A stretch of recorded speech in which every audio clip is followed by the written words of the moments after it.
saw were filed just now. I haven't looked at those, but I think that's going to be referred to by one or both of you. I don't know, so I'll wait on that. Will you recite the negotiations, please, Ms. Basie? Thank you, Your Honor. For a plea to count 1, which is the OWI homicide, and count 4, which is the second-degree recklessly endangering safety, the state would dismiss and read in the remaining counts. Except for 7? 7 would be dismissed by operation of the law. Yep. The state on the OWI homicide will be recommended. Hang on a second. Is there anybody by Zoom? Oh, yes. Someone just went over there and went down, so I'm sorry. there was nobody there to call. Okay. Just let me know when they're connected.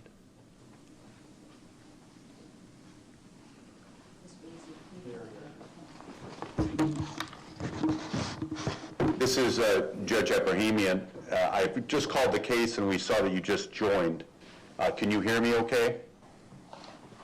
Just give me a thumbs up if you can, or you can unmute and let me know. Julie, can you hear me?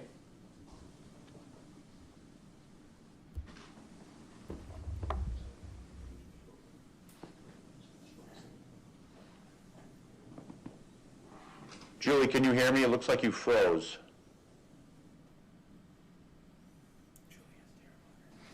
Yes, I can hear you now, thank you. All right. You can go ahead and mute yourself until if and when you're going to say anything, okay?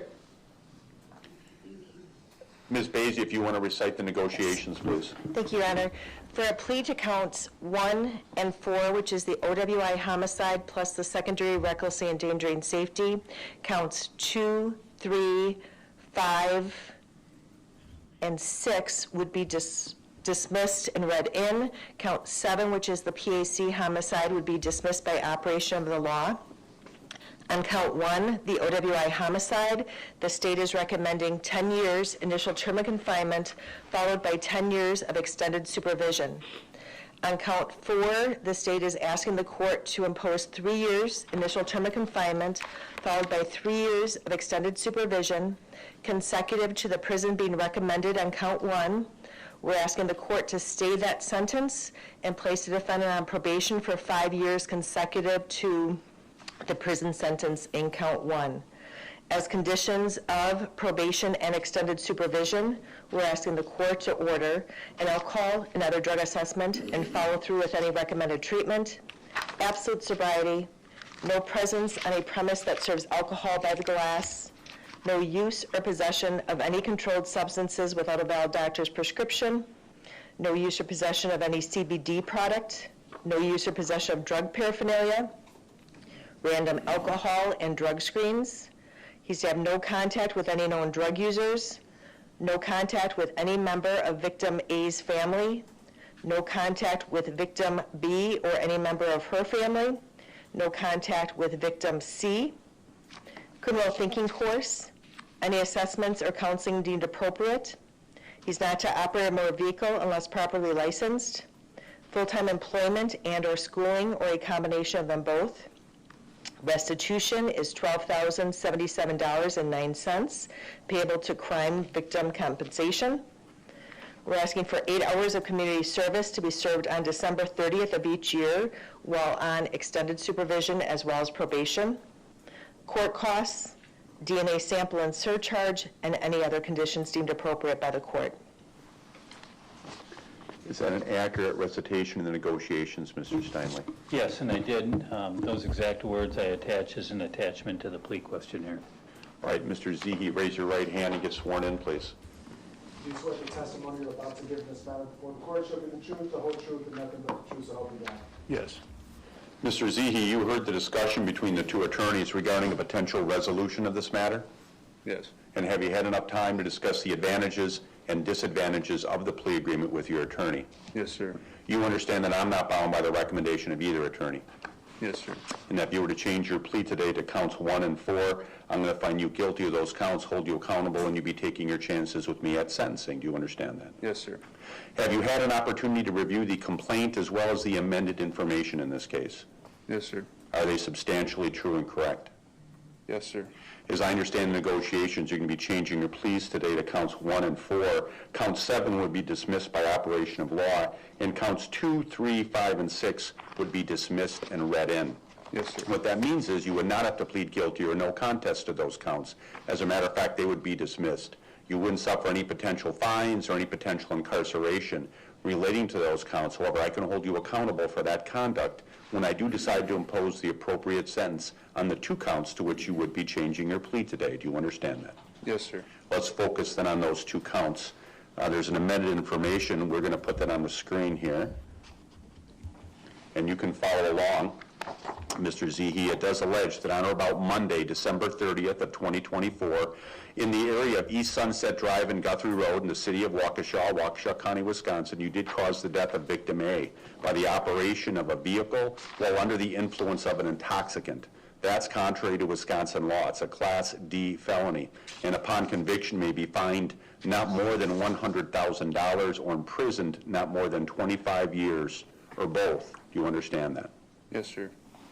I have a plea question and waiver of rights for it. We're going to spend some more time on that in a moment. Attached and filed along with it is not only the offer that was put on the record a few moments ago that Mr. Steinle referred to, but also the jury instructions. And for homicide by operation of a vehicle while under the influence, it identifies the elements to this offense, what the state would have to prove beyond a reasonable doubt to find you guilty of this charge, and it appears to have your signature on the bottom. Did you review these elements with your attorney? Yes, sir. Did he explain them to you? Yes, sir. Did he also explain to you the potential consequences of pleading guilty or no contest to this charge? Yes, sir. That you could be fined up to $100,000 and incarcerated in prison for 25 years. Do you understand that? Yes, sir. Do you understand that your operating privileges would be revoked for up to 5 years? Yes, sir. And that with respect to your imprisonment, there's a presumptive minimum of 5 years in prison. Do you understand that? Yes, sir. You also understand that this is a felony, and if convicted of this felony, will not be able to use or possess a firearm in the future, and will not be able to vote in any elections unless and until your civil rights are restored. Yes, sir. You also understand that if I enter a judgment of conviction on this count, I'll be imposing court costs as well as a DNA surcharge. Yes, sir. Given that understanding, how do you wish to plead to count 1? Guilty. Let's look at count 4. Again, it is second-degree recklessly endangering safety. And again, you can follow along. It's on the screen. It does allege that on or about Monday, December 30th of 2024, in the area of East Sunset Drive and Guthrie Road in the city of Waukesha, Waukesha County, Wisconsin, you did recklessly endanger the safety of victim C. That's contrary to Wisconsin law. It's a Class G felony, and upon conviction may be fined not more than $25,000 or imprisoned not more than 10 years, or both. Do you understand that? Yes, sir. Again, attached to the plea question and waiver of rights form is the jury instruction for this cause of action.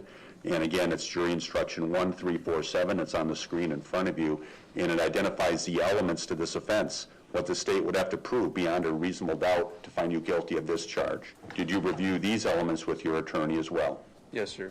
Did he explain them to you? Yes, sir. Did he also explain to you the potential consequences of pleading guilty to this charge? Yes, sir. That in addition to all the fines, incarceration, revocation, costs, and DNA surcharge you would face on count 1, you could face an additional $25,000 fine, an additional 10 years in prison, additional court costs, and an additional DNA surcharge. Do you understand that? Yes, sir.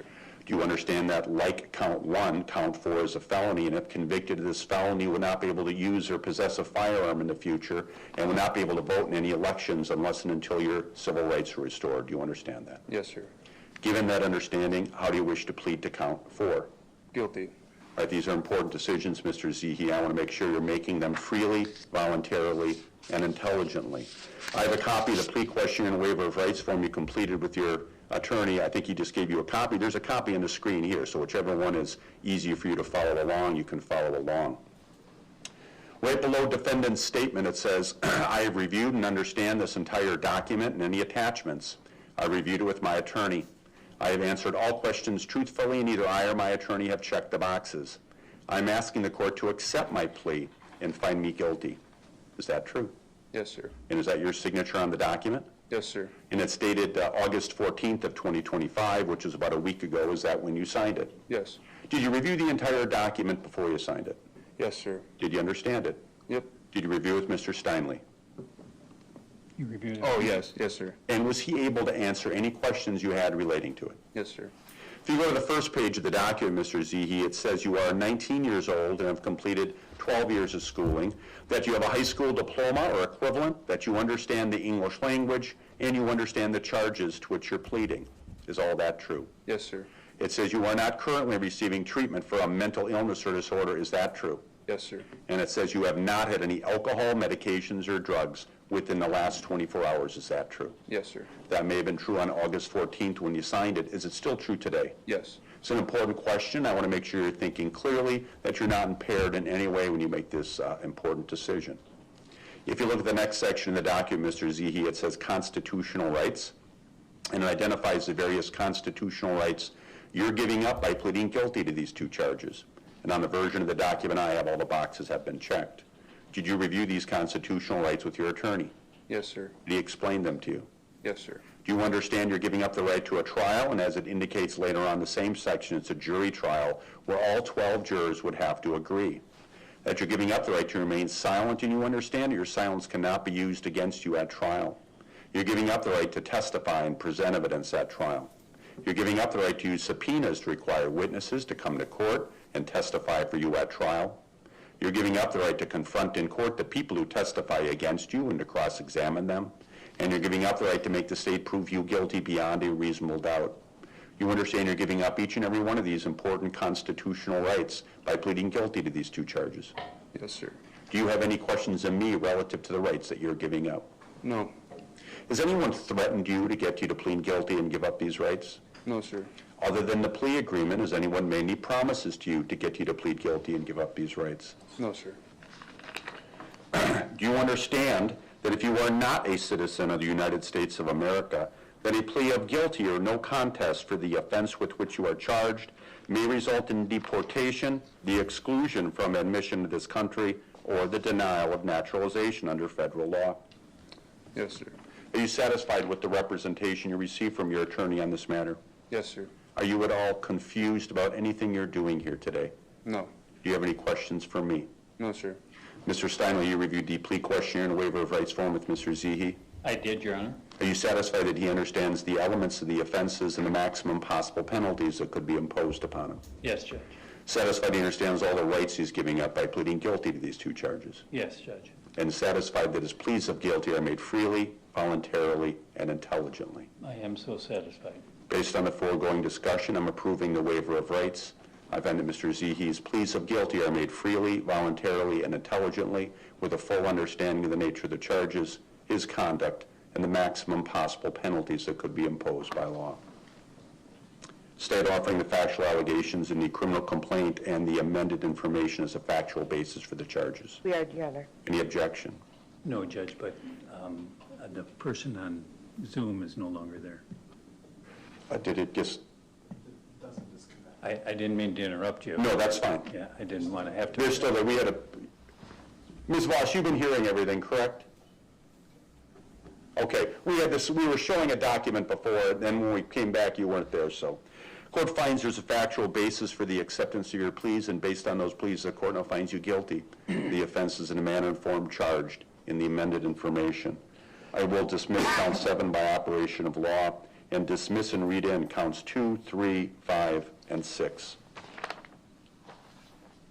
Sentencing, again, you've complied with victims' rights. We have.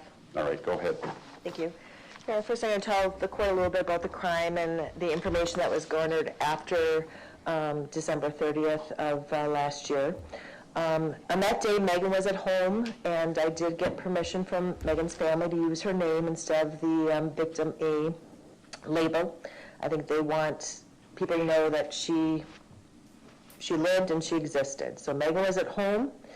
She was at home with her dad, who's in court today, as well as their dog, Blue.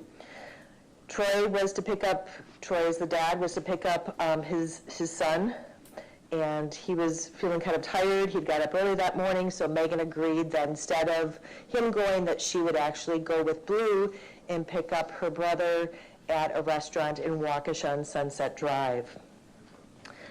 Megan was driving northbound on Guthrie Road, If you know the intersection, it's Guthrie and Sunset Drive, which is where this happened. She was northbound on Guthrie.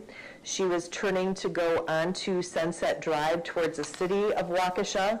There's a four-way stop sign at that location, and I do have Exhibit 2 up on the screen to give the court some perspective of this area. So Megan's car is in the right side going from the right to the left.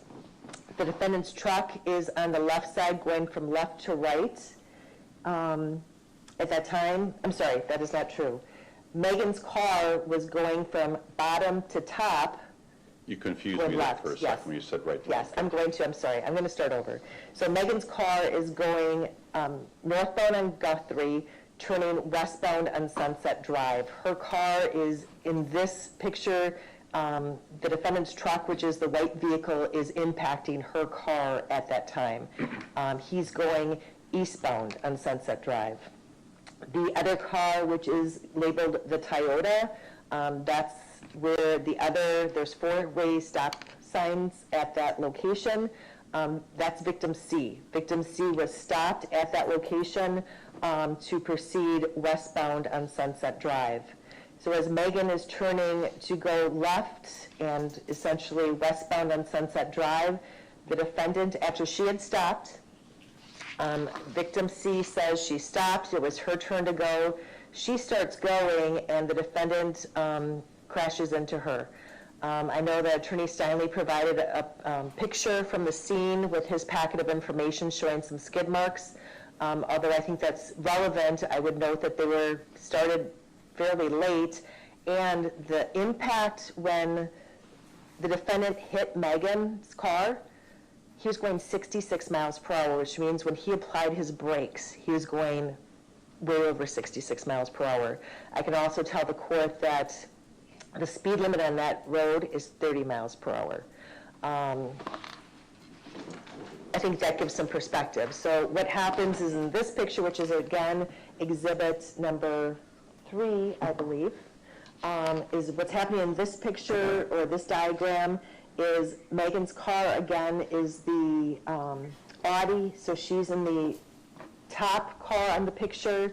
Victim C's car is again, it's the Toyota, and then the defendant's vehicle, when it smashed in, it actually hit Victim C's vehicle, flipped over, and ended up in back of Victim C. And that's all I need for that. Thank you. But just to give the court some perspective of that area. One of the drivers gets out of the car, goes to the defendant's truck. Victim B, which is his then girlfriend, was kind of hanging out of the truck.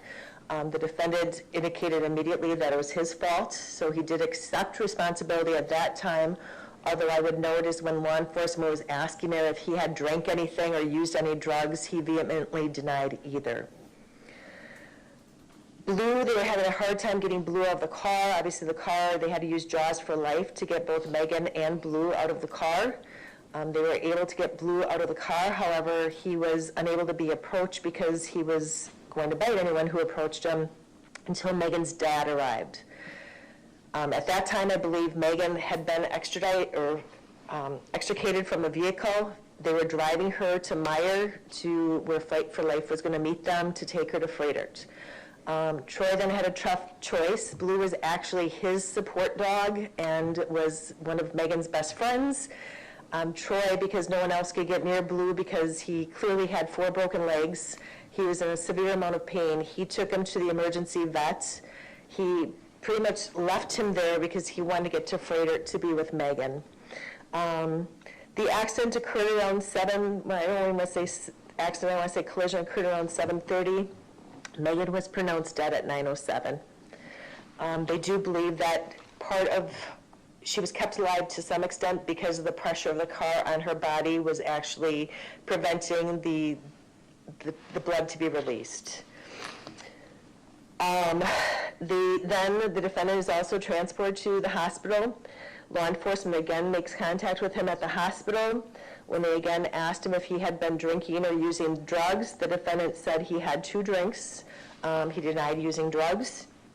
When they asked him where he thought he was when the crash occurred, he thought he was between McGuanago and Big Bend. Obviously, he had no idea where he was. When the defendant was told at the hospital that Megan had succumbed to her injuries, the defendant said, I should be going for life. I took a life. And I think that's very consistent with his acceptance of responsibility in terms of a very quick plea when you look at the nature of the charge. Him telling the citizen witness who went up to him when the crash happened, saying this is my fault. So certainly that's something that the court should take into consideration. I can also tell you that the defendant agreed to meet with the attorney for Megan's estate. He gave a full statement with regard to the history of him, and that statement was included by Attorney Steinley to the court, a full history of the defendant going over to victim B's parents' house, Thomas and Hermelina's, Hermelina's residence, and drinking, I believe he estimated it was over 100 times before December 30th of last year.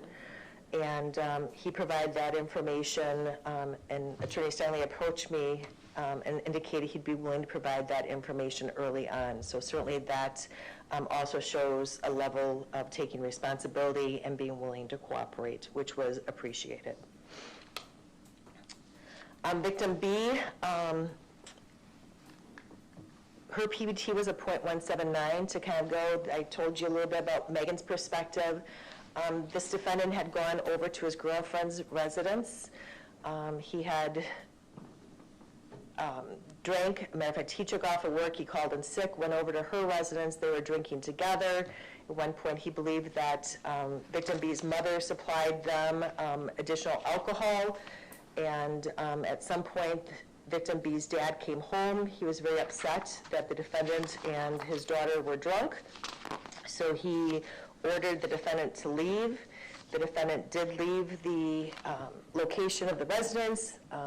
Victim B was calling or texting him to come back to pick her up because she wanted to leave. He went back, picked her up, and then they began to go presumably towards his house, although the direction that he took wasn't what you would normally think you would take if you were sober.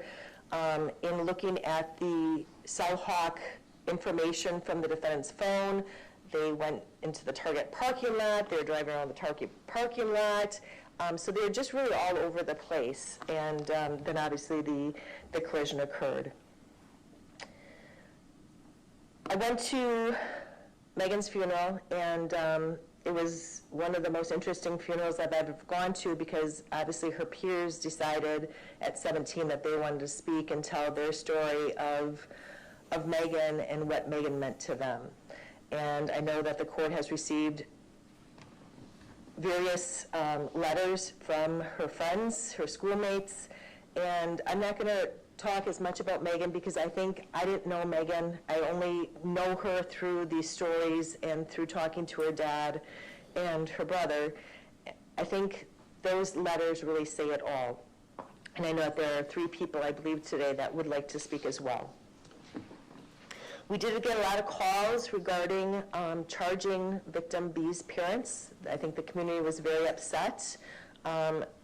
No decision has been made at this time what is going to happen with that case and with charges will be forthcoming. Certainly we are continuing to gather evidence.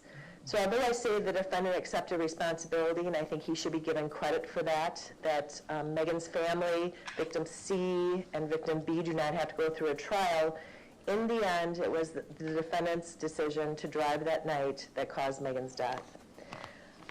I read a letter that was submitted by Attorney Steinley by an individual identified as Mary Briski, B-R-I-S-K-I.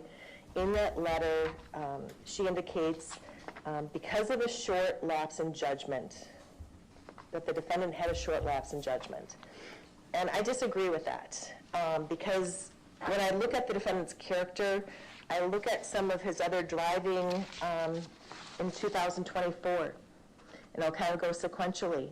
On February 5th, 2024, in the area of victim B's residence, the neighbor heard a car that she identified as a silver Honda Civic, which was the defendant's vehicle. He was coming out of their driveway, tires were screeching, he was driving very fast.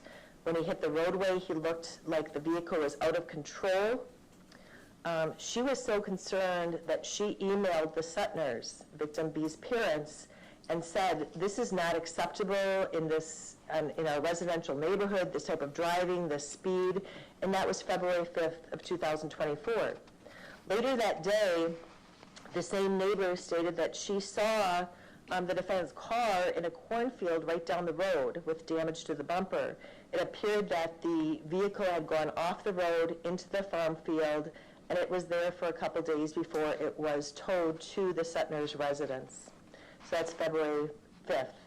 On February 18th, this neighbor indicated that victim B's mother and father, Tom and Hermelinda, were outside in their driveway in a truck, and that the defendant, again, was outside of his silver Honda Civic. There was a lot of yelling. The Sutners were told yelling at the defendant to leave, which he subsequently did leave. And then we have April 4th, 2024, and this is a case in which the defendant, the police were called, I believe, by a neighbor. The defendant, that same silver Honda Civic, was crashed into a pillar at the Sutners' residence. It basically towed the car, and I do have a picture of that to show the court. That's also been marked as Exhibit 1. Basically, as the deputies went there, they observed that they believed the car was coming into the driveway, lost control, and crashed into the pillar, which it was a very big pillar, and obviously he crashed into it, totaled his car, and the pillar was pretty much scattered all over the yard. He was cited based upon the belief that he had operated on the roadway, turned into the driveway. He was cited with an OWI. His, his intoxicator result was a .17.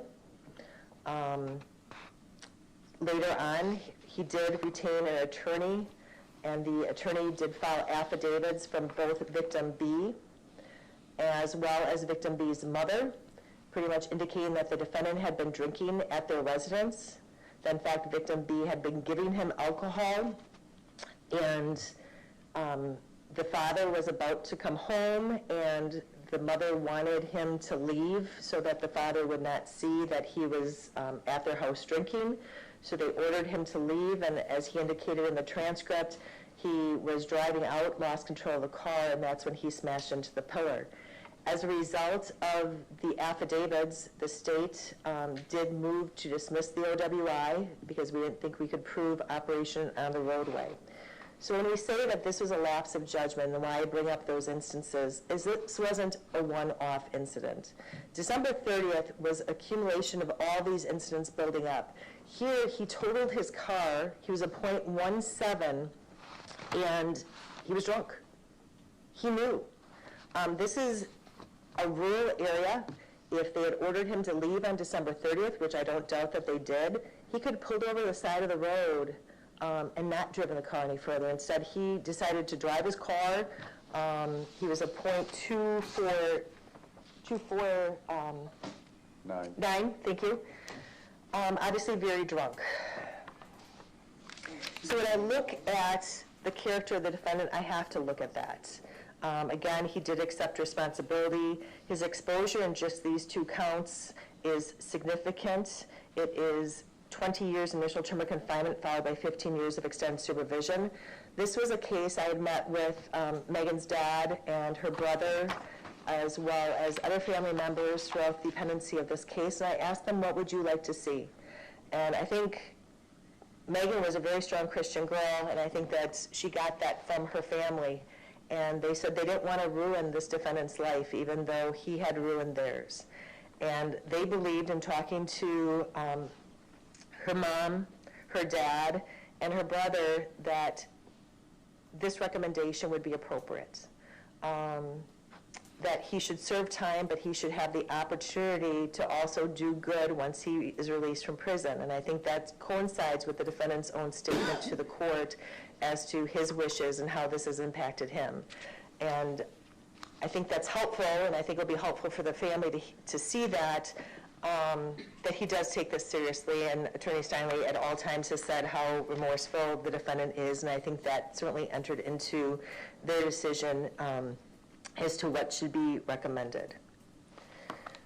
We have, you have the victim impact statements from a number of people. There are 3 people present. I think originally we thought there'd be 5 victim impact statements done in court. Both Megan's dad and her brother have elected not to speak. What they said is that they expect that the court will do the right thing and that they're leaving it in God's hands. And they also stated that they could never put into words what Megan meant to them. And they know that she knows how much she meant to them, and that's what's important for them.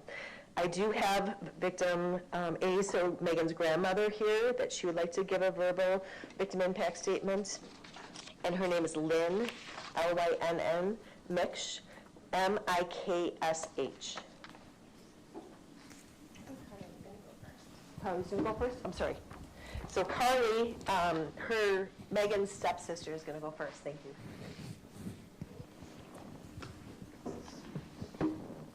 And Carly, if you can just spell your first name and your last name for the court. Sure. First name is Carly, C-A-R-L-I-E. Last name is Jerris, J-O-E-R-R-E-S.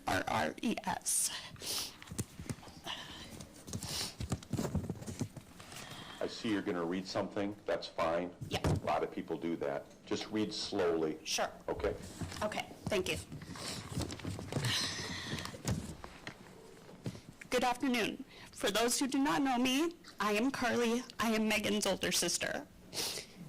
The amount of times that I tried to write, rewrite, throw away, crumple up, scream, cry, recollect my thoughts, and write again to make this impact statement for you today, I've lost count. But at the end of the day, that I hope my words can bring me peace and finally get things off of my chest, but also to give a proper insight to how much Megan meant to me. Megan and I had a 14-and-a-half-year age difference, so being in middle school and having such a younger sister, it was a challenge to help around the house while growing up myself.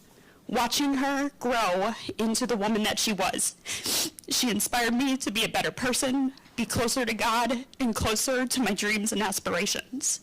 She was the light of my life, and it wasn't until now until I knew that she was exactly what I needed in my life. Memories I will always remember of Megan will be waking up in the morning and getting her ready for school, trying to get the bird's nest out of her hair and try and put it in little pigtails, the way that she would wait for the bus super excitedly, jumping up and down, excited that she would get to go to school with her big sister and ride the bus together. Even when I would get dropped off at school before her, she would always sit behind the bus driver and always say, "Have a good day, Carly." And she would give us a little handshake that we lasted until she passed. She would always watch Wonder Pets every morning as she would have cocoa coffee and her oatmeal. She was my best friend, and she still is my best friend. Even when I graduated high school and I moved away, I would still visit. Even when I was living in West Allis and they were in Jackson and then moving right next door. As we got older, we didn't spend as much time together, and we had our ups and downs, just like any sibling would. But at the end of the day, I loved her unconditionally, and I would do anything for her. As we got older, we drifted away, but we always still remained in contact, texting, hanging out when we could, spending time together. I always supported her in sports, in anything that she wanted to pursue. I was always going to be her cheerleader, and even for her future of going to college out of state, pursuing whatever dream she wanted, I was going to be there for her. And then it came to a stop. Jason, not only did you take away a girl who had so much life ahead of her, you took away my baby sister. You took away a niece, a daughter, a sister, a granddaughter, a best friend. She was going to be in my bridal party. She was going to watch me get married to the love of my life. And that was taken away. She's never going to experience prom anymore. She couldn't walk in graduation or experience college. She doesn't get to be here with me as I start my new life. or be here when her brother gets to graduate high school. She won't ever get married, have her own kids, and have her own path for a bright and wonderful future that I know that she would have. I cry every day, I cry every night, I cry in the shower, I cry at work, I cry at looking at pictures of her in my wall. I cry at all the screenshots that are stuck on my husband's switch of her accidentally taking so many screenshots. I scream to the void, asking why is life not fair that her life was taken away so soon. I never wish this pain upon anyone. I have nightmares, I have breakdowns. What I would do to just be able to hear her voice one more time. Nothing I say now, whether it be directly to you or anyone, will be able to bring her back. I can scream profanities, I can sit here in a pile of hatred, wishing nothing but the worst. But if Megan were here, she wouldn't want me to do that. She would want me to pray for you. And in that, I will pray. I will pray that during your time, you think about her and you think about your life. I pray that every time you even stare at a liquor bottle, you think of her. And I pray that once everything is said and done, that you will think smarter about not getting behind the wheel while intoxicated again. I hope she lives rent-free in your brain because you took an innocent girl's life. But I pray that you learn from this while I sit here and forever grieve and pray that one day I can find peace. John 16:22. So also you have sorrow now, but I will see you again, and your hearts will rejoice, and no one will take your joy from you. Thank you very much. Thank you, Carly. Good. Lynn?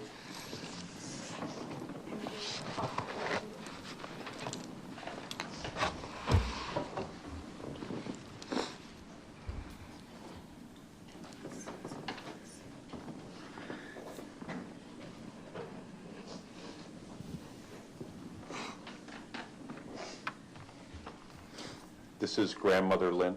Yes. All right.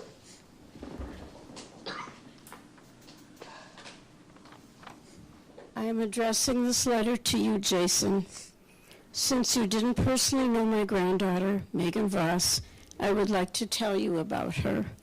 Her life was priceless, not only to her family and friends, but to everyone who knew what a ray of sunshine she was, everyone who knew how special she was. I like to call her my angel on earth. These are some of the words to describe Megan. Loved God and was a child of God. Mature, confident, very intelligent but humble, kind, empathetic, caring, beautiful inside and out, loved by all ages, always smiling, gave the best hugs a grandma could ever want, and especially loved her family and her dog Blue. Now all I have left is a hole in my heart that will never be filled. I only have pictures of her growing up, videos, and memories. These are some of my memories I want to share with you. A tiny girl shoveling the snow off a deck with a pacifier in her mouth. A 3-year-old standing at the end of her driveway wearing a backpack and waiting for the Head Start school bus. Excitingly riding her bicycle without training wheels at age 4 or 5. Singing a solo of What a Wonderful World at a school spring sing when she was 5. Speaking to and hugging a 95-year-old woman at church every Sunday.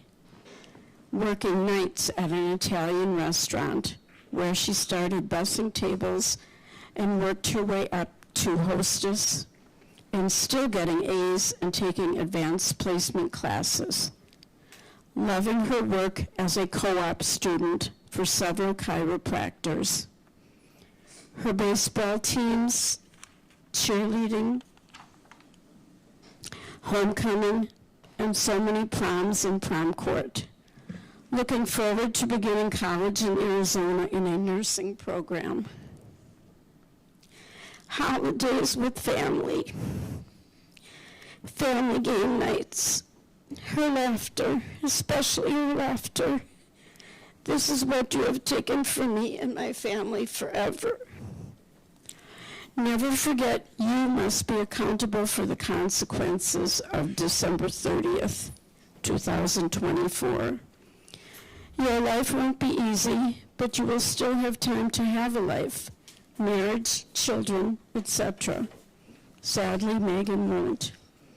I hope you make use of any programs available to make you a better man. Megan would want that too. P.S., mainly for the judge. After more consideration, I have decided that 10 years in prison and 10 years of probation is not enough justice for Megan's short life. I would like the judge to consider 17 years, one for each year of Megan's life. Thank you. Thank you. And finally, we have a social worker who would like to provide a statement as well. And her name is Catherine, C-A-T-H-E-R-I-N-E, Callahan, C-A-L-L-A-H-A-N. All right, go ahead. Thank you, Your Honor. Thank you for allowing me to speak today. My name is Kathy Callahan. I'm the school social worker at Waukesha West High School. I had the honor, of working with Megan and her father for the past 2 years. Megan lived her life with gratitude, kindness, and love. Her smile would brighten the darkest rooms. Every person makes ripples in this world with every action they take. Megan's ripples were filled with love. When I would see her in the hallway, she would smile and say hello. Megan participated in activities at West to give back because she valued making the world a better, kinder place. Megan made a positive ripple when she decided to take a student with special needs to homecoming one year. She didn't do it for the look at me praise. She did it because she knew how much it would mean to that student. She brought so much joy to so many lives. I distinctly remember my last interaction with Megan. It was at a National Honor Society meeting in December of 2024. I had given her family something special with no expectations, and Megan came up to me at the end of the meeting and she said, thank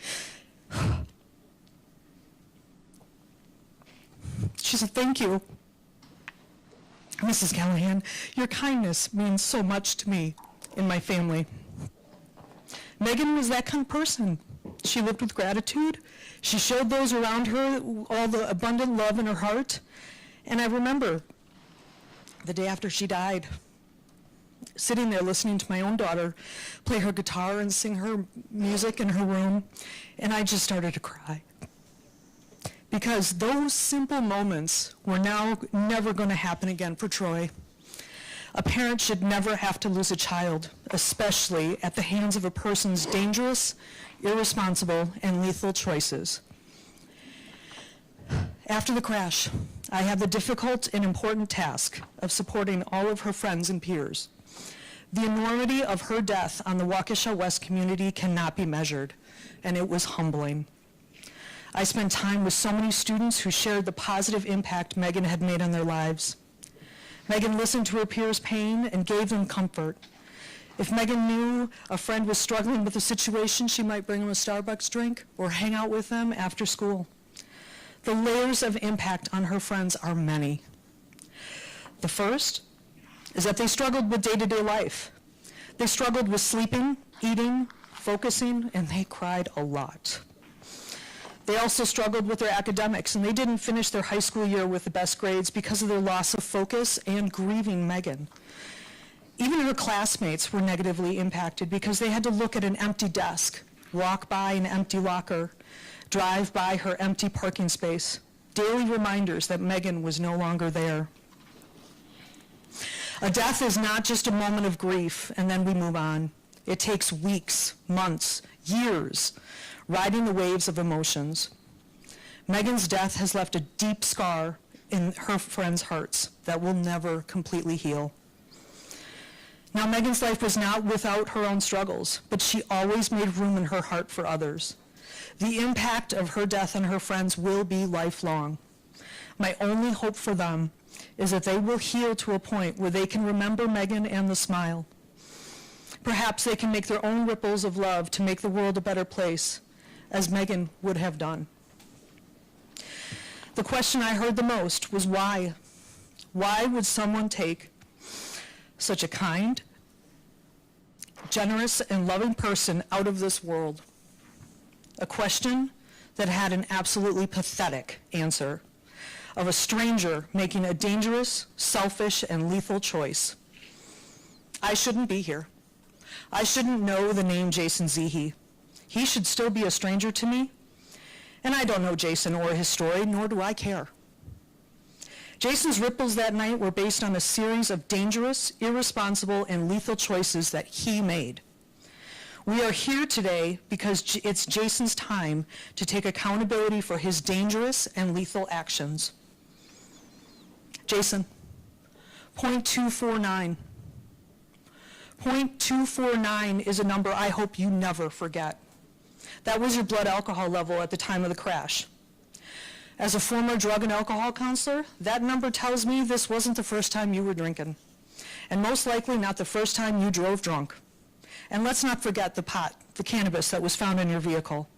Chances are that you may have been high that night as well. The fact is that the fact that this is not going to trial has already given you less than the maximum sentence for 4 felonies and 3 misdemeanors. Today is about you being given a sentence that is commiserate with your actions.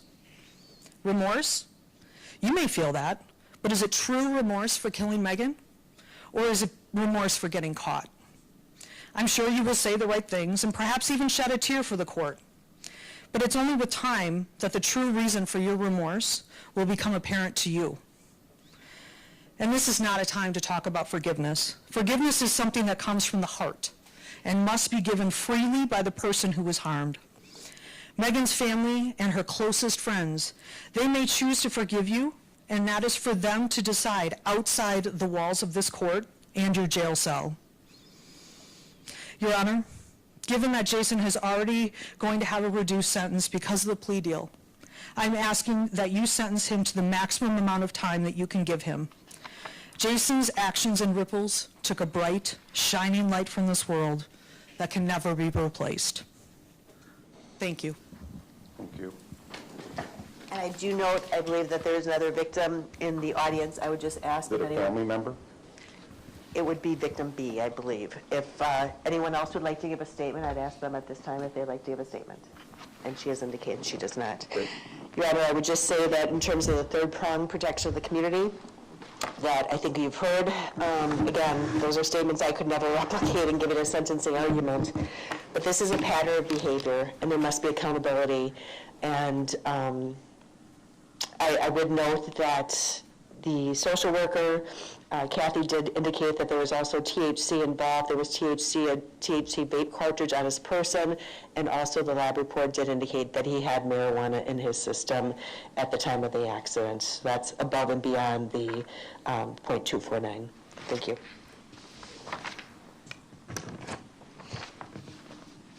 Did you say there's another victim that we want to hear from now? Well, there was a victim that I saw sitting on the defense, victim B, and I just asked her if she wanted to give a statement. She has indicated she does not. I misheard you, I'm sorry. I'm sorry. All right. Mr. Stanley. Judge, first of all, any statement that I make on behalf of, obviously, the defendant is not to take away from Megan, obviously, but under the law, you have to take into consideration who the defendant is, his background, and the facts and circumstances why he's sitting in court here today. So it's not to take away from Megan at all, to say this is all about him at this point. It's not about him. It's about what his punishment should be with regard to that. And Judge, like I do in most cases, I find out in like cases in Waukesha County, and there's been 7, if you will, in the last well, going back to 2012, but then really 2017, there's been 6 of them. Just looking at the averages of what happens, some of them are, a couple of them are low. One is just 2 in and 4 out for a 17-year-old friend that was killed as a result of it. Then there's one with 14 in and 10 out. There's 2 with 6 in and 8 out, and 1 with 7 in and 10 out. So the last one, the most recent one, Judge, in 23, was 10 in and 10 out. So the recommendation by the District Attorney's Office is what is, if you will, a reasonable sentence within what happens in the county.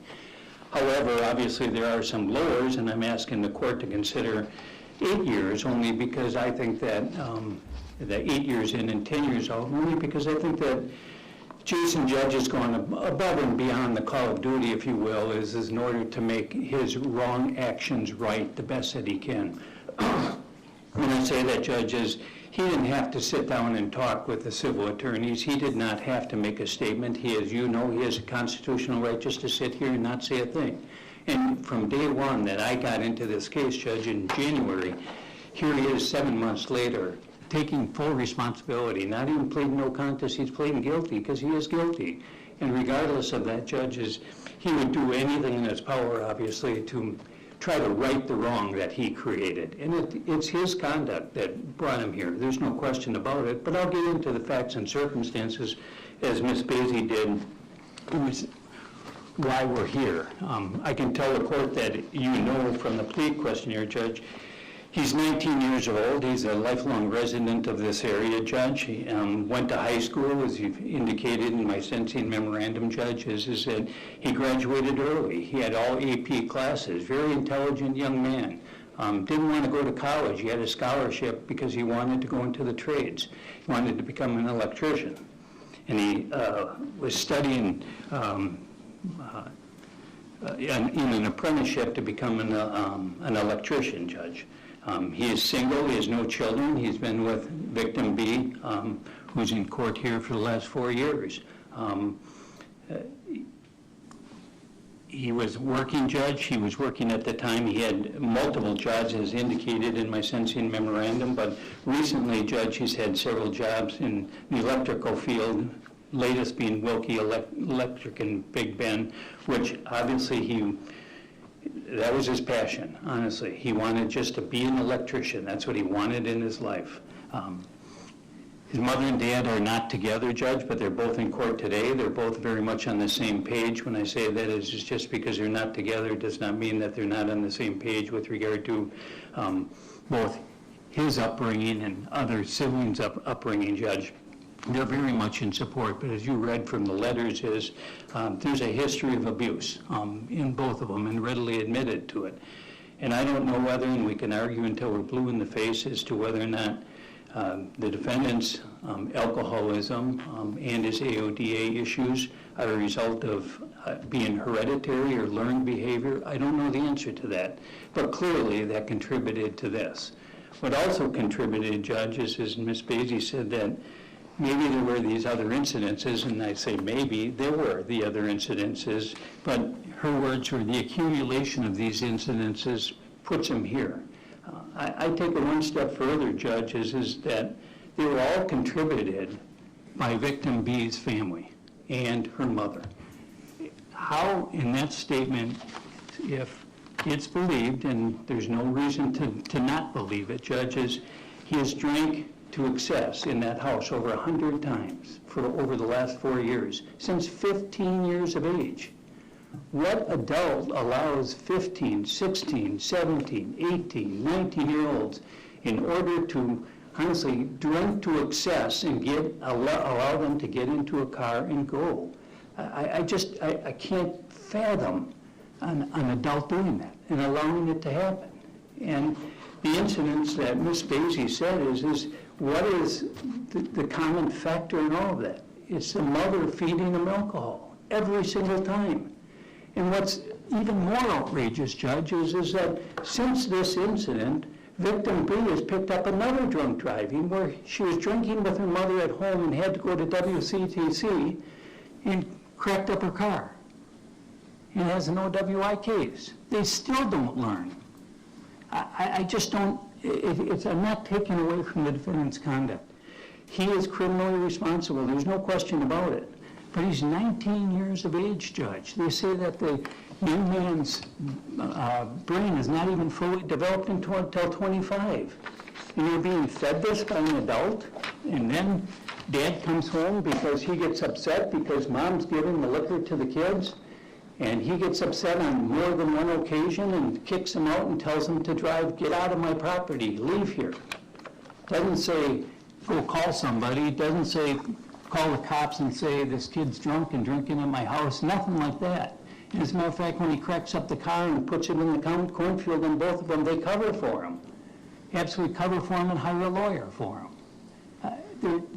The judge, it's conduct that is just unbelievable to me, that something like this is happening. And of course, we're in court right now because an adult didn't stop it. And again, I'm not trying to take away from what he did. He did, and he's taken full responsibility. From day one in January when I talked to him, Judge, he wanted to plead guilty. He just wanted to come in and plead guilty to every charge if necessary, but that's not how the cases go. I mean, I have to investigate the case, but I do have to say that in all these cases that I've done in the 40 years, this is probably about the quickest plea. And it's because I was able to look at the facts of the case. I was able to look at his defenses. I was able to sit down and make sure that the car was functioning properly, which would have been a defense of the car. And at the end of the day is he's here accepting his responsibility. And I did put in those skid marks, Judge, and I'm not denying the fact that the truck was going 66 or 69 miles an hour, whatever it was, Judge, but it's an old farm truck. It's an old heavy truck, and he did try to skid, and he did try at the last minute to stop. But it just took a lot for that car to stop. And unquestionably, Judge, Ms. Basie indicates that the car very well could, or the truck very well could have been going faster. I don't know the answer to that because obviously we don't have the science on the weight of the car and everything like that. But the long and short of it is he did try. There's no question he tried. But again, he should not have been behind the wheel with regard to it. He's a young man, Judge, with no prior record. He does have the OWI that was dismissed. It's gone into, I'm not going to beat a dead horse on that, but he has no prior record, at least a criminal record going through the system. I don't believe he's a violent person. He does have a pattern, if you will, of maybe you could say criminal activity of drinking and driving. There's no question about it. But again, it's brought upon by an adult who's feeding him and sending him on his way with regard to it. So clearly not an isolated incident, and there's obviously, we're in court today for that conduct and series of conducts with regard to it. But again, Judge, I can tell you that he's accepting responsibility from day one. He has always said that he would be held accountable for it, and he will. I think what his attitude, Judge, is I need to obviously work on myself and get myself better too. That's why I indicated all those certificates and courses that he's done within the jail. And people can say you're just doing that to make you look good in front of the judge. That's not true, because I have all kinds of people that have been incarcerated that don't do a thing. They just sit in a cell day after day after day. And he indicates that, in fact, for some reason you unmuted Ms. Voss. If you may want to mute, there you go. Well, in prison, and clearly he knew from day one that he was going to prison, but his attitude is, how can I make myself better in prison? And he continues, if you will, he will continue in his apprenticeship and hopefully within the prison system. So, Judge, I'm here to say that he's extremely remorseful. You've read his letter with regard to it. I don't know if emotionally he's going to talk today or not. But I can tell the court that I believe that he is the personification of acceptance in a case like this, and that's why I'm asking for the extra, if you will, the 8 years instead of 10 years, because I don't know that I've ever had anybody accepting responsibility as much as he has and as cooperative as he has in this case, both with this case and the civil case. His actions warrant a prison sentence, there's no question. But I can tell the court that he can conform his conduct to the requirements of law. I think that the conditions of his supervised release and the probation that is recommended to you by the state. With those conditions, Judge, he can prove to the court that he has the capacity to live with those. If not, obviously, he'll go back to prison for 10 years if he can't do it. But he's got the motivation to become a better person, a more productive person, Judge. He's got the intelligence, as he indicated, extremely smart young man. He just needs to stay away from negative influences, obviously, victim B and victim V's parents, and that whole, if you will, the partying attitude that young people have nowadays. He's made a conscious effort, Judge, to change his life. Obviously, the felony is going to impact his life for the rest of his life. He has serious, if you will, supervised release needs as well as probationary needs. I just don't think that, honestly, an 18-year sentence, and I'm recommending Judge will unduly depreciate the seriousness of this case. So in all those instances, or I'm sorry, I lost my train of thought, but I'm Given just... those factors. Yeah. I'll start over. As Judge, what I'm trying to say is he's just a young man leading kind of an unfocused life, but you would think that there would be focus with the people in his life in the case, and it wasn't, Judge. So for all those reasons, I'm asking you to sentence him to the 18 years as opposed to the 20 years. Thank you. Mr. Zehe, you have the opportunity to address the court before I impose my sentence. Is there anything you'd like to say? Yes. First, I'd like to start by saying I'm sincerely sorry. There aren't enough words to say how sorry I truly am.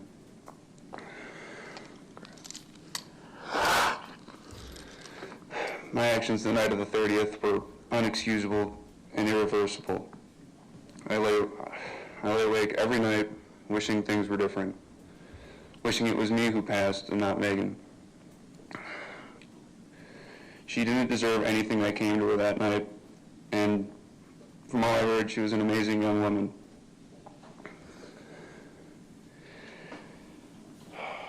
Sorry. I hope the family can grieve knowing how sorry I am. I hope that they get the closure today that they 100% deserve. I've lost family, but never in such an abrupt and tragic way.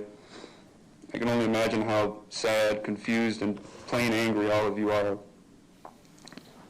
My heart goes out to all of you, and the friends, the family, and all of Megan's loved ones. You're in my prayers daily.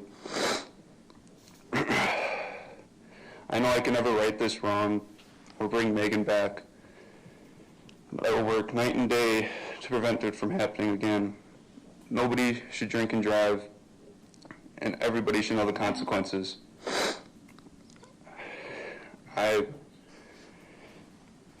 I'm not asking to be forgiven today, because I can't even forgive myself.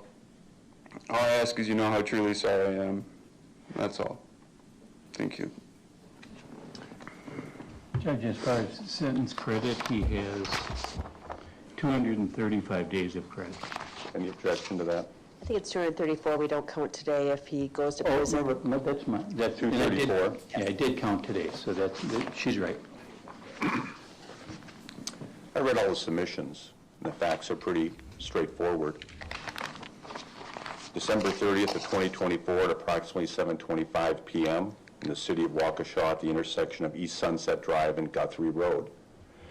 The officers that showed up observed 3 vehicles that had crashed, including a white 1994 Audi, a silver Toyota RAV4, and a white Dodge Ram truck.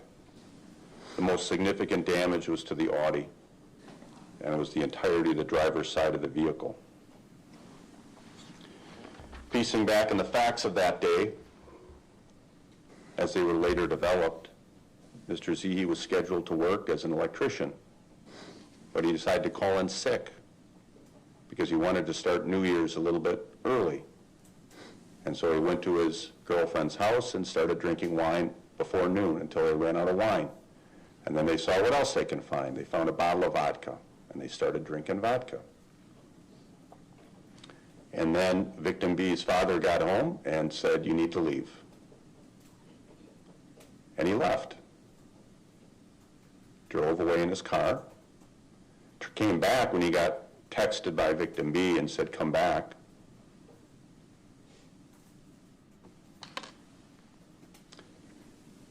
Victim B gave a statement about all that, what I just talked about. According to victim B, the defendant was driving around the city and a sedan was driving next to him, and he was beginning to race that sedan and going approximately 50 miles an hour on a 35. That's according to victim B. Obviously, we know some of the more detailed facts. We heard from victim C, who witnessed this uninjured and gave a statement at the time that the white Dodge Ram pickup truck was going eastbound on Sunset Drive very fast and flashing his brights as if to alert people to get out of the way, that he wasn't intending to stop. The Audi was going northbound in Guthrie, stopped at the stop sign and started to proceed through the intersection. Victim C, Donald, noted that it was the Audi's turn to proceed through the intersection. Victim C realized the Dodge Ram pickup was not going to stop, and he observed it crash into the Audi. In the discussions, as it was talked about by the state, Mr. Z, he first lied, saying he wasn't drinking. He did state that he was at his girlfriend's parents and he got drunk, and they knew he was drunk and they forced him to leave. There was also a THV vape located in the back of his pocket. His BAC was a .249. A lot of these facts come from the complaint. Some of it comes from other statements and submissions made. The most difficult and chilling statement, when I read the complaint, is at approximately 9:07 p.m. on December 30th. Officer R. Krause was advised by medical staff at Freighter Hospital. They had stopped life-saving efforts as victim A had succumbed to the injuries she sustained as a result of the defendant crashing into her vehicle that evening.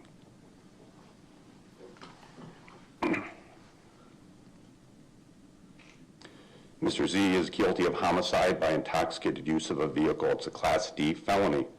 The maximum sentence is a bifurcated sentence of 25 years in prison, 15 years of initial confinement, and 10 years of extended supervision. He's also guilty of second-degree recklessly endangering safety. That's a Class G felony. The maximum sentence is 10 years in prison, 5 years initial confinement, 5 years of extended supervision. I'm obliged under the law to impose the minimum amount of confinement necessary to satisfy and address these three factors: the protection of the community, the gravity of the offense, and the character and rehabilitation needs of the defendant. When I first became a judge, one of my colleagues says it's the 3 C's. It's the crime, the criminal, and the community. The first consideration, generally probation. No one's talking about probation in this case. These basic facts and legal principles recite what happened and the crimes that occurred that night, but they do nothing to outline the tragedy impacting the lives and families of those involved in the crash. The submissions help me understand what really happened, the impact to the family, the loss, and it's only in this way that I can truly understand the gravity of the offense and the crimes. Who was Megan? I read the impact statements, and a lot of the words that jumped out that several people used, and I don't think there was any coordination among anybody. Angel came up a lot, and was used today. I heard from Catherine and Rick, who Rick was a pastor at Megan's church, that she was eager for church activities, that she would go to church on her own. Even if she couldn't get a ride, she'd ride her bike to church. And their child was fighting osteocarcinoma bone cancer, and she was a companion to him. And they both say they want the maximum sentence. Justice served to the fullest extent. I heard from Ava, who's a friend. She said, "Grief creeps into the quietest corners of my life. The memories that used to bring joy now sting with unbearable absence." This jumped out at me. This was unexpected and preventable. She said, "There are no words strong enough to explain the pain Megan's death has caused, but I hope this statement helps you understand even a fraction of it. I hope it makes it clear that the choices made that night did not just take 2 lives, they shattered dozens and continued to do so. And if justice means anything, it should mean doing everything possible to make sure this never happens again." I heard from Aunt Jilly, who called her an angel. She was the brightest light in my life since the day she was born. We'll be reminded of her absence on every holiday and family gathering. We will struggle between celebrating and grieving. He stole her high school and college graduation, her career, her wedding, her babies, and all of her birthdays. He stole tremendous light and love from this world. So in my heart, I believe he deserves the maximum sentence allowed for each charge. One friend just submitted something anonymously, didn't sign it. Megan had a voice you could hear and know who it was, and it carried weight, even though she physically didn't. Everyone says actions speak louder than words, but for Megan, her words spoke in volumes with her actions. In times when I hung my head low or turned away from a crowd, Megan was there to ensure your head would rise by the end of the day. She left no soul untouched when she passed, as she would always greet anyone she'd meet, asking them how they were. You couldn't help but open your heart to her as she wore hers proudly on her sleeve. I heard from Haley, who said she would have been a great mom, a great aunt, a great nurse. She would have been amazing. But you took away someone's future. You took away so much of people's happiness, all because you chose to be reckless. Kai said she was the only person who I could say was genuinely kind to others without wishing for anything in return every single time.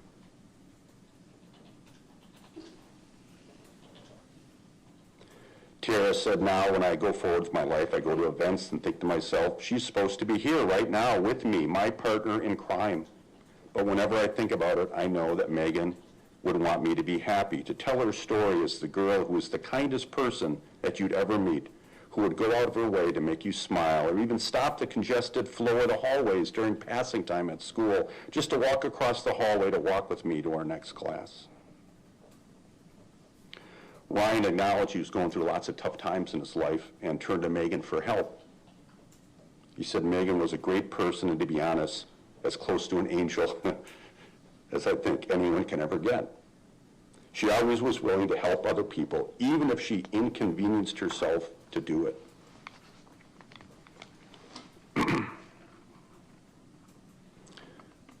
This was one of my favorites. Brenna talked about attending Mamma Mia at the drive-in last summer. At some point, Megan jumped out of the car at the first note of Dancing Queen, and reaching for my hand to join her, she swayed and twirled to the rest of the song, not a care in the world. Her absence has left many with a hole in their life. I know the pain of losing a friend will never be eased, but it will bring so many people relief knowing that justice has been served. Brenna's father said she had a laugh that filled a room, a heart that made space for everyone, and a future so bright. Her life mattered, and so does the justice we seek. Please sentence Jason Zehe to the maximum allowed by the court. Heard from Lauren, who said Megan was happiness in human form. She volunteered, was in many clubs, but most importantly, her kindness touched so many lives. She wanted to go into the medical field in hopes to help those in need. That was just who she was. Someone who cared deeply for everyone around her. Someone who listened. Someone who wanted to heal the world, no matter how big or small of an impact it was. I can only hope that her story is heard by many, and hopefully this will stop people from getting behind the wheel while intoxicated. Of the 7 that you talked about, Mr. Steinley, that have happened in this county in the last years since 2017, 2 of them were mine. And they're the toughest cases I've ever had, just like this one is. And the letters that I hear from the victim's family, are very reminiscent of the letters that I hear today. They want justice. They want to fill a void in their life because they have suffered such an extraordinary loss. The void, that hole, any loss of a loved one leaves that void. But the void is greater when the loved one is taken unjustly, untimely, unfairly. It's what Ava said. This was unexpected and preventable. That's what makes the void so hard to fill. Many people think they can fill the void by receiving justice from the court. They ask for justice as a form of healing to help them recover. There's some truth in that. And I hope my sentence and disposition of this case can provide some form of closure for the family that the funeral practically couldn't give because of the pendency of this case. But what is justice? Many victims harmed by criminals believe that justice necessarily is the maximum sentence. Anything less is a travesty. They believe that the more punishment the criminal receives and the more the criminal suffers with my sentence, the better they will feel. It will heal their pain, fill their great void left by the loss, and brace them for a future without their loved one. I submit that a sentence predicated upon punishment and revenge has little chance of filling the void. The best way to fill the void is to structure a sentence that honors the memory of the person lost. With your help, I've gotten to know Megan to a certain extent and the type of person that she was. If Megan can come down and advise me what justice requires in this case, what would she say? Would there be no mercy for Jason? If she was here guiding me in this difficult decision, would she want the maximum sentence permitted by law? And again, I've heard from you. I've heard from some of the people today. I heard from Ava. Megan was an incredibly forgiving person. If she were here, I believe she would forgive Mr. Zehe, but she also would demand change. Kai said, to hate someone is a disrespect to Megan's goodwill and character. If she was still around, I know that she would forgive him, and it makes me realize how much I still have to live up to her memory. I want to hate him, but Megan's memory will only allow me to forgive him. And I hope that everyone who has been affected this will find a way to forgive him as well, for Megan's sake. Ryan, I kind of close with this from Ryan. Because her life was cut short, I need to honor her and follow in her footsteps, even though it's hard. The hardest part, I think, is forgiveness. I don't want to forgive Mr. Zehe for what he did to someone I cared so much about, but it's what Megan would have done, so I want to as well. I believe in second chances, and I know for a fact that Megan did too. So, Judge, when it comes to sentencing, don't be too harsh. Give him what he really deserves, not extra, because of the pressure of others' emotions.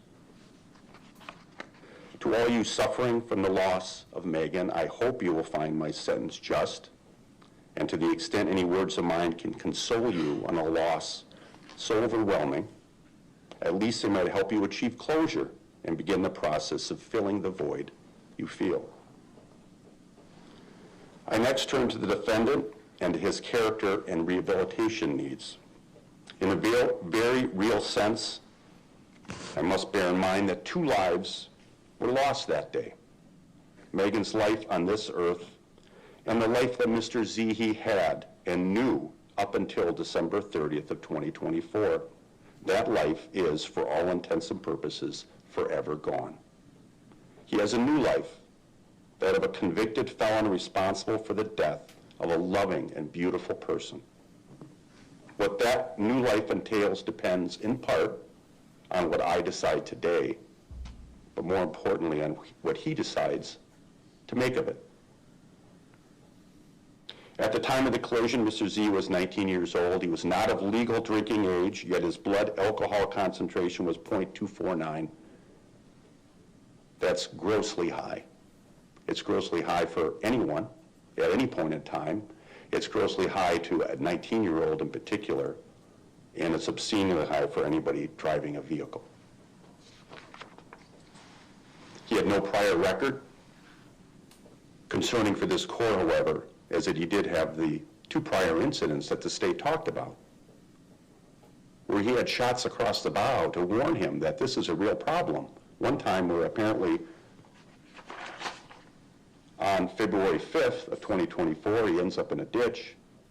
But more importantly, the one from April 4th of 2024, where he crashed into the pillar, drunk, with a .17, charged in court, facing consequences, and then gets off because he wasn't driving on the road. Now, that's not a technicality, that's the crime. The point is, that should have been the wake-up call for him. That's where he should have realized, what am I doing? Why am I putting myself at risk? Why am I putting others at risk?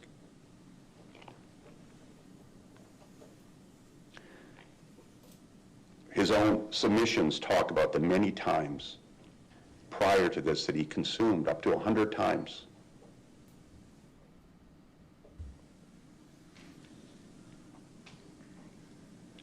I reviewed the sentencing memorandum from Mr. Steinle. Thanks for that. I appreciate getting those ahead of time, what you're going to be arguing, so I have an idea.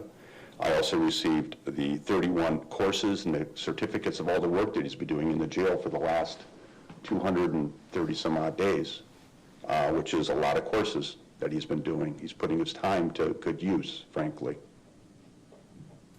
You talked a little bit about the other parents and the blame. And I'm not going to talk about that because there may be an open case regarding that. But I can say this, no one forced him to drink, and no one forced him to get in the car and drive. And if he was kicked out of that house at that time, and I understand the circumstances of all that, I would be pissed if I was dad, too, and the same punk is in my yard. The guy just smashed up my pole. Now he's here again, after I told him not to do that. I'd be mad, and I may say leave, maybe in anger, but it's his decision to get in the car. He could have called an Uber. He could have said, no, can you drive me? There's lots of things that could have happened to avoid the situation, and he just didn't do it. I read the character letters. There were many character letters that were submitted in support of Mr. Zehe. Family members consistently shared with me what a thoughtful and hardworking young man Jason is, and the remorse Jason feels for what he has done, and he's accepting responsibility here, as Mr. Steinle mentioned, very quickly in a significant case like this. Crystal, his mom, stated, I've been doing everything I could to stop the generational curse of addiction within our family. After the first incident that was dropped, we talked about it in depth, and I never expected he would drink and drive again. Again, that's a reasonable assumption that after something like that, dodging the bullet, you wouldn't put yourself and anyone else in that position again. His dad shared with me that he was brought up with a strong Christian influence, which I know will help him realize what he needs to do to grow and honor Megan to the best of his ability.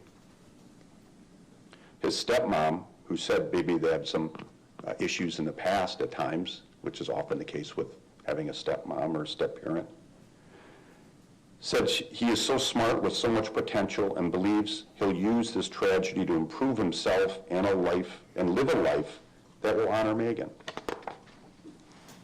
His grandparents, I heard from his grandparents, 3 of the grandparents, they spoke to his work ethic, his respect, and most importantly, the remorse that he had over his actions.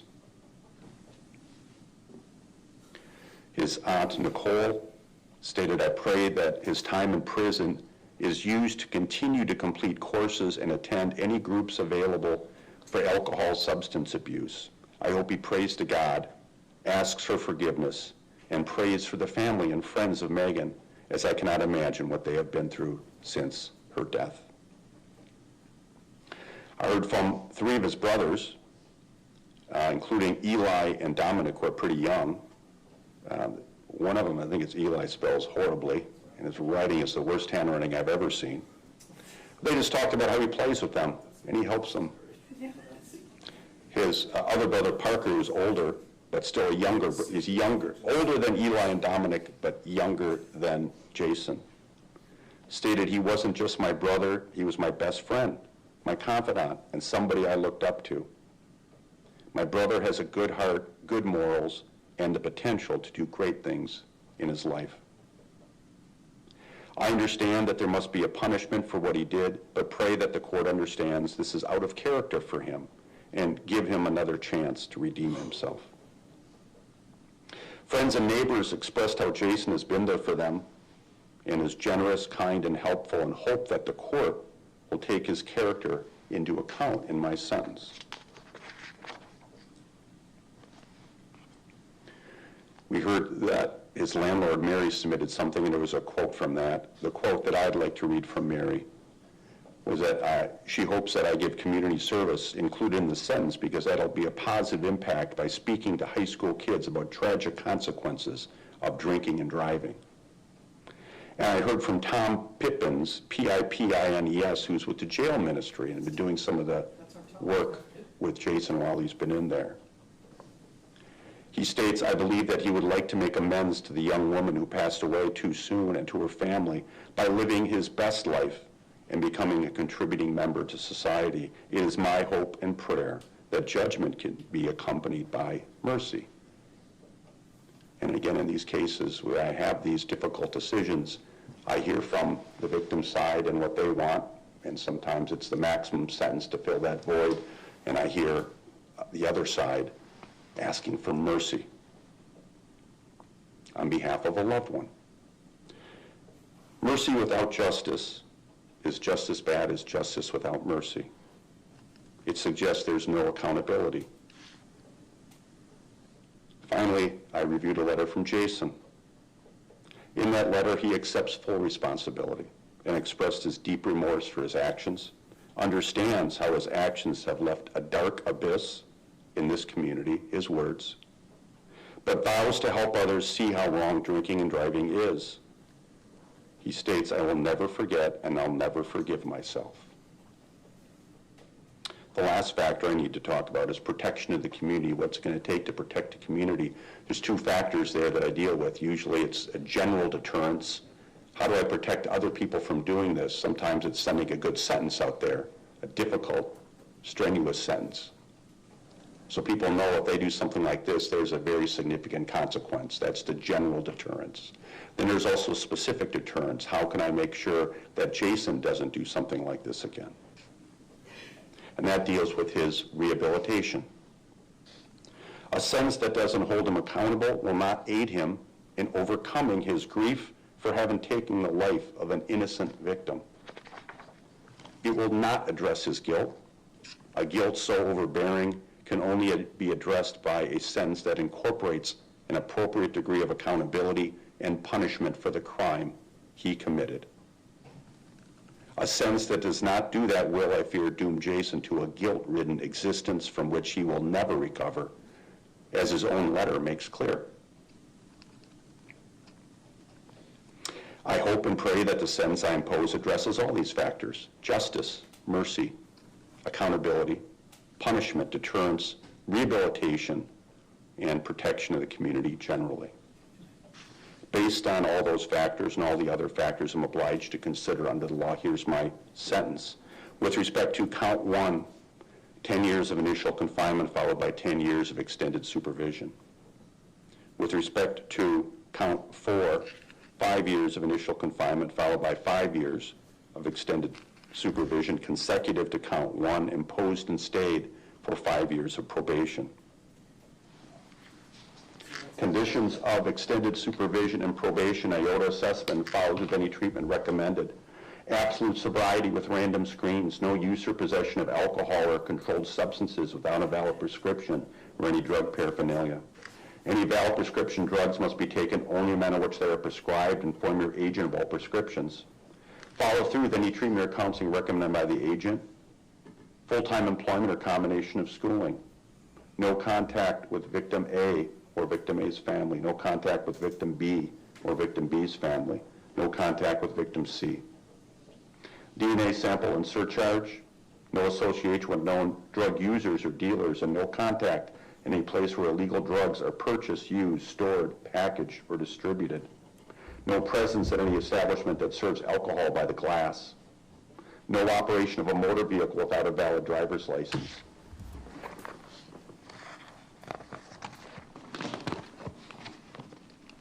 $200 hours of community service performed at the direction of the probation agent. That may be speaking at victim impact panels, which are a very beneficial thing we have in our community, to let people know the consequences of their actions. And I think that would be a way to honor Megan to make sure this doesn't happen again. Including that community service to the extent possible, 8 hours that will be served on December 30th of every year. He's on extended supervision and probation.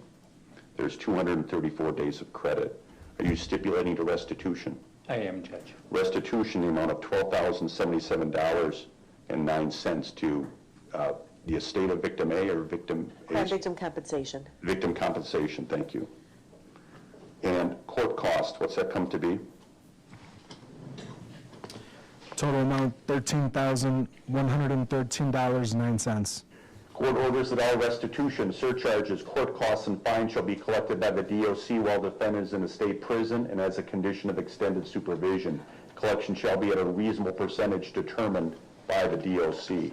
Having been convicted of a felony, I need to advise you may not possess a firearm at any time in the future. Section 941.29 of the Wisconsin statutes makes it another felony for anyone who's been convicted of a felony to ever possess a firearm, carrying with it its own 10-year period of imprisonment or $25,000 fine or both.